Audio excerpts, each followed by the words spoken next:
Hello दोस्तों, स्वागत है आप सभी का हमारा आज के इस नए वीडियो में। इस वीडियो में हम यूपीएससी के कुछ प्रीवियस ईयर क्वेश्चन की चर्चा करने वाले हैं। यह क्वेश्चन आपको हिस्ट्री से देखने को मिलेगा, हिस्ट्री के प्राचीन भारत से। तो चलिए वीडियो को आगे बढ़ाते हैं। अगर आप हमारे चैनल पर नहीं तो चैनल को सब्सक्राइब करके वीडियो को लाइक कर दीजिएगा और बेल आइकन को जरूर दबा दीजिएगा, क्योंकि यूपीएससी से रिलेटेड मैं इस प्रकार के वीडियो अपलोड करता ही रहता हूँ। तो चलिए पहला प्रश्न जो कि है वो है, तो एक बात यहाँ पर मैं आपको बताना चाहता हूँ कि यहाँ पर सिंधु घाटी सभ्यता से अब तक यूपीएससी ने जितना भी प्रश्न पूछा है इस क्लास में आपको देखने को मिलेगा। इसमें कुछ आपको 5 प्रश्न देखने को मिलेगा। 5 से 4 प्रश्न है, मात्र 5 से 4 प्रश्न अब तक सिंधु घाटी सभ्यता से मात्र यूपीएससी पूछा हुआ है। तो चलिए आगे बढ़ते हैं। तो देखिए पहला प्रश्न जो कि है, प्रश्न आपको यहाँ नजर आएगा और उसका व्याख्या यानी एक्सप्लेनेशन आपको यहाँ देखने को मिलेगा। तो सिंधु घाटी सभ्यता में किस एक का हड़प्पा संस्कृति में मिली मुहरों और टेराकोटा कलाकृतियों में निरूपण नहीं हुआ था? तो ये है आपका प्रश्न। बोल रहा है कि नीचे दिए गए जो ऑप्शन है उन ऑप्शन में कुछ जानवर के नाम है। इन जानवरों का जो कलाकृति है वो आपको मोहर एवं टेराकोटा में देखने को नहीं मिला। तो वो कौन सा जानवर है आपको बताना है। तो ऑप्शन है ए गाय, ऑप्शन बी जो कि है हाथी, ऑप्शन सी है बाघ। तो अगर आपको पता है तो आप इसका जवाब कमेंट में दे सकते हैं। तो चलिए इसका एक्सप्लेनेशन देख लेते हैं। कुछ आपको यहाँ पर देखने को मिल रहा है। तो हड़प्पा संस्कृति में मिली मुहरों और टेराकोटा कलाकृतियों में गाय का निरूपण नहीं हुआ था। गाय का निरूपण आपको देखने को नहीं मिलता है। बाद के जो ऑप्शन है हाथी, गेंडा या फिर बाघ, इनका हमें निरूपण देखने को मिलता है। तो इनमें हाथी, बाघ एवं गेंडा आदि पशुओं की कलाकृतियां हैं। हड़प्पा की मुहर पर सबसे ज्यादा आपको एक सींग वाला जो गेंडा होता है, एक सींग वाला, आप लोग जानते हैं। तो एक सींग वाला गेंडे का निरूपण सबसे ज्यादा बार देखने को मिलता है, जबकि गाय आर्य लोग थे उनका पूजनीय पशु था। आर्य लोगों का पूजनीय पशु गाय था और इससे अघन्य ना मारे जाने वाला पशु उन लोग मानते थे। मतलब इन पशु मतलब गाय को नहीं मारना चाहिए। आर्य कहते थे कि गायों को नहीं मारना चाहिए। तो इस प्रकार जो प्रश्न एक है इसका अच्छा से हम लोगों ने समझ लिया कि हड़प्पा संस्कृति के मोहरों में हमें कौन से जानवर की कलाकृति या निरूपण देखने को नहीं मिलता है। तो वो था गाय। वैसे गाय तो अभी भी एक पूजनीय पशु के तौर पर हमारे चारों ओर घूमता रहता है। उनकी हम पूजा भी करते हैं, हम उसको गौ माता कहते हैं। चलिए दूसरा प्रश्न जो कि है, सिंधु घाटी सभ्यता के संदर्भ में निम्नलिखित कथनों पर विचार कीजिए। कथन एक है, यह प्रमुखतः लौकिक सभ्यता थी। यह प्रमुखतः लौकिक सभ्यता थी तथा इसमें धार्मिक तत्व अद्यापि उपस्थित था, लेकिन इसमें कोई वर्चस्व नहीं था। यानी यह कहना चाहता है कि सिंधु घाटी सभ्यता एक शहरी सभ्यता था और वहाँ लोग भगवान की पूजा भी करते थे, धर्म को मानते थे, लेकिन उतना फेमस नहीं था। कथन दो है, उस काल में भारत में कपास से वस्त्र बनाए जाते थे। उपयुक्त कथनों में से कौन सा या से कथन सही है या है? तो अक्सर एस्पिरेंट को यहाँ पर कंफ्यूज होता है कि कौन सा या से, इसका मतलब क्या होता है। तो देखिए आपके पास दो कथन है, कथन एक और कथन दो। अगर कथन एक सही है तो कौन सा होगा, अगर दोनों कथन सही है तो कौन से होगा, समझ गए होंगे। तो ऑप्शन आप लोग के सामने है, केवल एक, ऑप्शन बी केवल दो, ऑप्शन सी एक और दो दोनों, ऑप्शन डी ना तो एक और ना ही दो। तो अगर आपको पता है तो आप कमेंट में जरूर बताइएगा। तो चलिए इसका व्याख्या देख लेते हैं। तो उससे पहले इसका जो सही आंसर है, सही आंसर सी है, यानी दोनों ही कथन आपके सही होते हैं, क्योंकि सिंधु घाटी सभ्यता एक शहरी सभ्यता थी।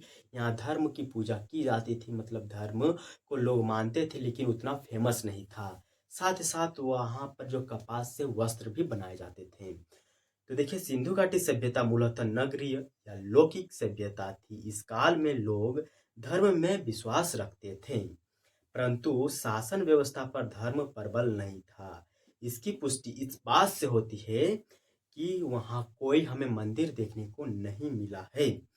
मेहरगढ़ से प्राप्त कपास के साक्ष्य इस बात की पुष्टि करता है कि विश्व में सबसे पहले सिंधु काल में कपास की खेती की जाती थी।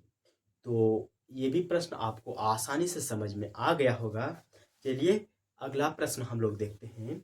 निम्नलिखित में से कौन सा या से लक्षण सिंधु सभ्यता के लोगों का सही चित्रण करता है या करते हैं?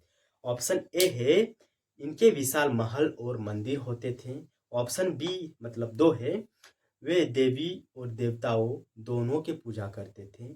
ऑप्शन सी वे युद्ध में घोड़े द्वारा खींचे गए रथों का प्रयोग करते थे। तो यहाँ पर आपको कुट दिया गया है।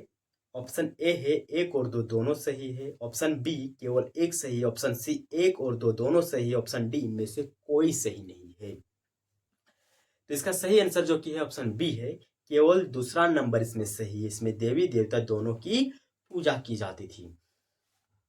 इसका एक्सप्लेनेशन आपको यहाँ पर नजर आ रहा होगा। सिंधु सभ्यता के लोग देवियों और देवताओं दोनों की पूजा करते थे, उन जिसकी साक्ष्य सिंधु सभ्यता के स्थलों से प्राप्त किए गए हैं।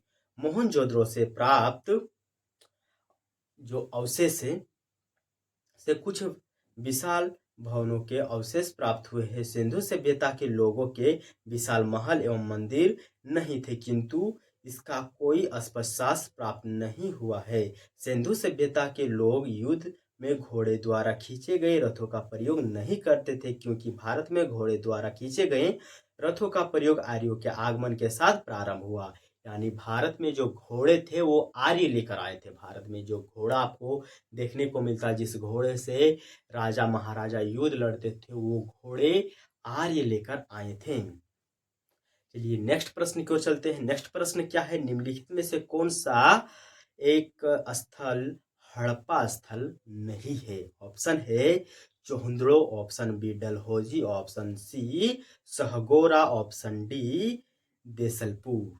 अगर आपको पता है तो कमेंट में जरूर बताने का प्रयास कीजिएगा। अगर आपको वीडियो अच्छा लग रहा है तो एक लाइक जरूर कर दीजिएगा।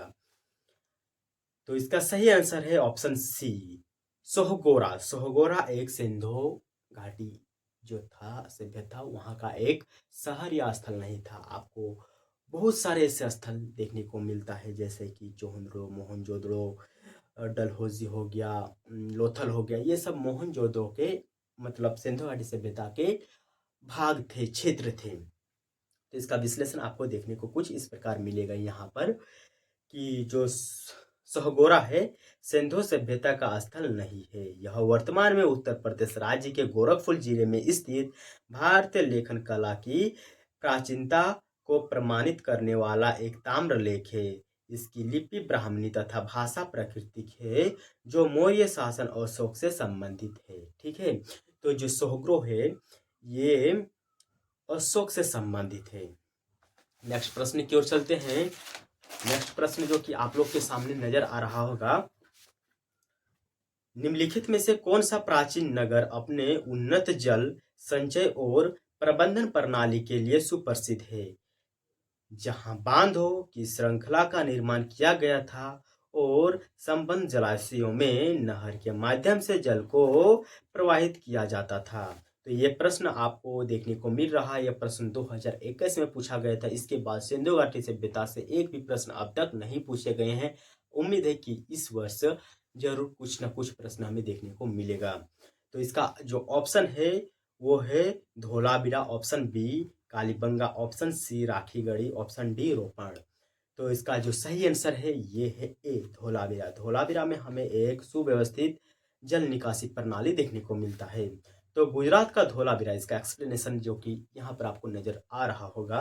गुजरात का धोलावीरा नगर अपने उन्नत जल संचय और प्रबंधन प्रणाली के लिए सुप्रसिद्ध है, जहां बांधों की श्रृंखला का निर्माण किया गया था और संबंध जलाशयों में नहर के माध्यम से, केनाल के माध्यम से जल को एक स्थान से दूसरे स्थान से एक स्थान से दूसरे स्थान भेजा जाता था।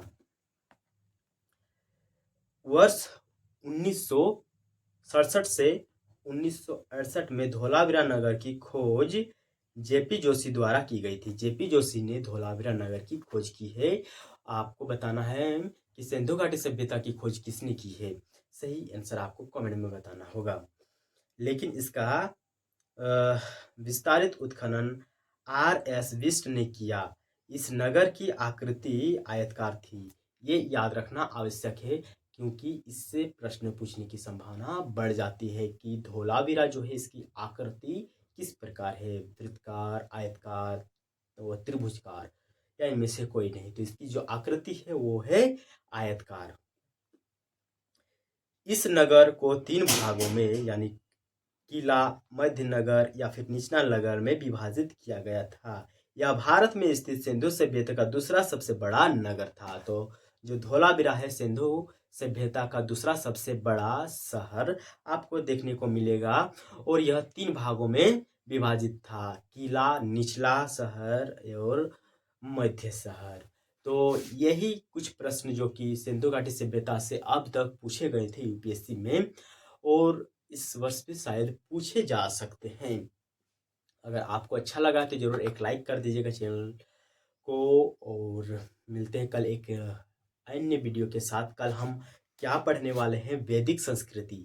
वैदिक संस्कृति से अब तक जितने भी प्रश्न पूछे गए हैं कल मैं आप लोग के साथ डिस्कस करने वाला हूं, इसलिए चैनल को सब्सक्राइब कर दीजिएगा। चलिए मिलते हैं कल।